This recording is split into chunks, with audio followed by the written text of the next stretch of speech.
Successful ആയി പോകുന്നു.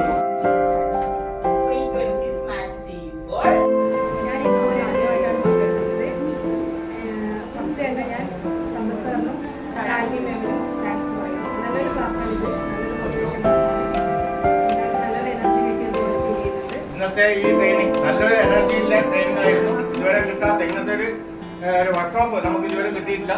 എല്ലാവരും അക്കോമഡേഷനിലും അയക്കുന്ന ആൾക്കാരായിരിക്കും. പക്ഷേ മടിയാണ് ഒന്നാമത്തെ കാരണം. മടി കൊണ്ട് പല ആൾക്കാരും ഒരു ദിവസം പറഞ്ഞ് 2 ദിവസം കണ്ടിട്ട് 3-ാമത്തെ ദിവസം വിട്ടു. അപ്പോൾ ഡെയിലി പ്രാക്ടീസ് ആണ് നമുക്കിവിടെ പറ്റുന്നത്. അതാണ് സാർ ഉദ്ദേശിച്ചത്. ഈ വർക്ക്ഷോപ്പിനോട് കണ്ടിന്യൂറ്റി ആയിട്ട് ഒരു വർക്ക്ഷോപ്പ് അവർ ഓൺലൈനായിട്ട് ചെയ്യുന്നുണ്ട്. അതിൽ നമ്മൾ പ്രാക്ടീസ് ചെയ്തുകൊണ്ടിരിക്കുമ്പോൾ നമുക്ക് മുന്നോട്ട് പോകാൻ സാധിക്കുമെന്ന് ഇന്ന് ചെയ്ത വർക്ക്ഷോപ്പ് ട്രെയിനിങ് തന്നെയായിരുന്നു. കാരണം വരുമ്പോൾ ഇത്രയും പ്രതീക്ഷിച്ചില്ല, ഈ രീതിയിലാണെന്നൊന്നും പ്രതീക്ഷിച്ചില്ല. നമുക്ക് ഇതിനു മുമ്പ് നമ്മുടെ ഗ്രൂപ്പുകളിലൊക്കെ ഈ അഫർമേഷനും കാര്യങ്ങളൊക്കെ ശരിയാക്കാൻ ഇട്ടുതരാറുണ്ട്.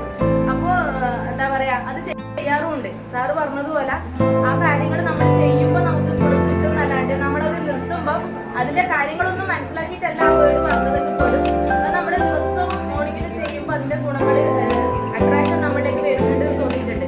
പക്ഷെ ഇപ്പോഴാണ് മനസ്സിലായത് ഈ രീതിയിലൊക്കെ മനസ്സിലാക്കി ചെയ്യുമ്പോഴാണ് അതിന്റെ ഫലം നമുക്ക് കുറച്ചും കൂടി കിട്ടുക. അതിന്റെ കാര്യം ഇന്നത്തെ ഈ ട്രെയിനിങ്ങിൽ കൂടി മനസ്സിലായി. ശരിക്കും ഇതിനൊരു പ്രോഗ്രാം അറേഞ്ച് ചെയ്തിരുന്ന എല്ലാ മാഡത്തിനും അതുപോലെ തന്നെ നമുക്ക് ക്ലാസ് എടുത്തു തന്ന സമീർ സാറിനും അതുപോലെ തന്നെ ശാലിനി മാഡത്തിനും ഒരുപാട് നന്ദി പറയും.